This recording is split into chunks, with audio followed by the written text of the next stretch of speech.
আসসালামু আলাইকুম। সুরাইয়াস কিচেনে সবাইকে আবারও স্বাগত জানাচ্ছি আমার আজকের ভিডিওটি দেখার জন্য। যেহেতু রমজান মাস চলছে তাই প্রতিদিনের ইফতারিতে কিছু না কিছু ভাজাভুজি করতে হয়। আর সেই ইফতারটা যদি হয় একটু স্বাস্থ্যসম্মত তাহলে কেমন হয় বলুন তো? ওই রকম একটি স্বাস্থ্যকর রেসিপি নিয়ে আমি আজকে আপনাদের সামনে হাজির হয়েছি। আমি আজকে আপনাদের সাথে শেয়ার করব খুব সহজে কীভাবে চিকেন নাগেটস বানানো যায়। এখানে আমি হাফ কেজির মতো হাড় ছাড়া মুরগির মাংস নিয়ে ব্লেন্ড করে নিয়েছি। এখন এখানে 2 চামচের মতো আদা রসুনের পেস্ট দিয়ে দিব। এখন 3টা বড় সাইজের ম্যাশ করা সেদ্ধ আলু, 4 টেবিল চামচ মতো টমেটো সস, 1.5 চামচ মতো মরিচ গুঁড়া, স্বাদ মতো লবণ, 1 চামচ চিনি, 3 চামচ মতো সয়া সস, 1.5 চামচ গোলমরিচের গুঁড়া। এখানে আমি সাদা কালো 2 ধরনের গোলমরিচ গুঁড়া করে দিয়েছি। একটু বেশি করে বাটার দিয়ে দিব, তবে এটা অপশনাল। আপনারা চাইলে এখানে কিছুটা সয়াবিন তেলও দিতে পারেন।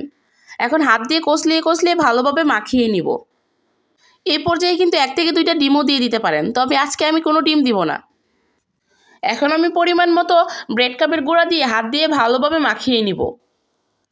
এরকম একটা স্টিকি ডো বানিয়ে নিব। এটা আসলে আপনাদেরকে বলে বোঝানো যাবে না, আপনাদেরকে ভিডিও দেখেই বুঝে নিতে হবে। আমার ডোটা পারফেক্টভাবে তৈরি করা হয়ে গিয়েছে। এখন আমি কিছুটা চিকেনের ডো একটা চপিং বোর্ডে নিয়ে নিব। এখন হাতে কিছুটা ঘি মাখিয়ে ডোটা একটু ফ্ল্যাট করে নিব, মানে রুটির মতো শেপ দিয়ে দিব। ঘিয়ের জায়গায় সয়াবিন তেলও নিয়ে নিতে পারেন। আমি হাত দিয়ে চেপে এভাবে করে নিচ্ছি।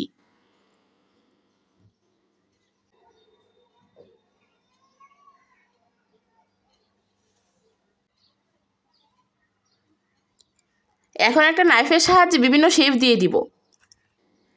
আমি আমার পছন্দ মতো শেপ দিয়ে দিচ্ছি, তবে আপনারা চাইলে কিন্তু এই পর্যায়ে একটা কুকি কাটার দিয়েও শেপ দিতে পারেন।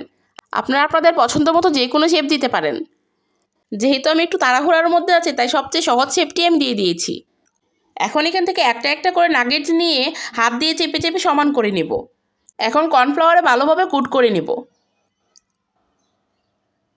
আমি এখানে 2টা ডিমকেও ভালোভাবে ফেটিয়ে রেখেছিলাম, সেই ডিমের মধ্যে ভালোভাবে ডুবিয়ে নিব। সেখান থেকে উঠিয়ে ব্রেড ক্রাম্বে ভালোভাবে কুটিং করে নেব। এই ব্রেড ক্রাম্বটাও কিন্তু আমার বাসায় তৈরি। আমি হাত দিয়ে চেপে ভালোভাবে কুটিং করে নিয়েছি। এভাবে আমি বাকিগুলো বানিয়ে নিব। এখন আমার অবশিষ্ট চিকেনের যে ডোটা রয়ে গিয়েছিল সেটাকেও আমি একইভাবে বানিয়ে নিব। আমি আগেই বলেছি আমি সবচেয়ে সহজ শেপটা দিচ্ছি, আপনারা আপনাদের ইচ্ছে মতো শেপ দিয়ে দিবেন।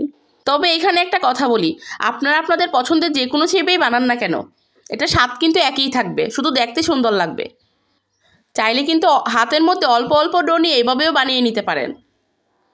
এটাকে আমি ডিমের মধ্যে না ডুবে এভাবেই কোট করে নেব। দেখেন এভাবেও কিন্তু দেখতে খারাপ লাগছে না, ভালোই লাগছে। দেখেন আমি একটু সময় নিয়ে সবগুলো নাগেটস বানিয়ে নিয়েছি। এখন নাগেটসগুলোকে আমি 2টা ছড়ানো ট্রেতে নিয়ে নিয়েছি। যেহেতু আমি অনেকটাই চিকেন নিয়েছিলাম তাই আমার নাগেটসও অনেকগুলোই হয়েছে। এখন ট্রেগুলোকে ডিপ ফ্রিজে রেখে দেবে 1 থেকে 1.5 ঘন্টার মধ্যে। এই 1 থেকে 1.5 ঘন্টার মধ্যেই নাগেটসগুলো শক্ত হয়ে যাবে। তারপর যে কোনো এয়ারটাইট বক্সে বা জিপলগে ভরে আরামসে 2 থেকে 3 মাসের মতো খেতে পারবেন। যখন ইচ্ছা তখন ভেজে নিলেই শুধু হয়ে যাবে। আমার আজকের ভিডিওটি কেমন হয়েছে কমেন্টস করে জানাবেন। ভালো লাগলে সাপোর্ট করে পাশে থাকবেন। আল্লাহ হাফেজ।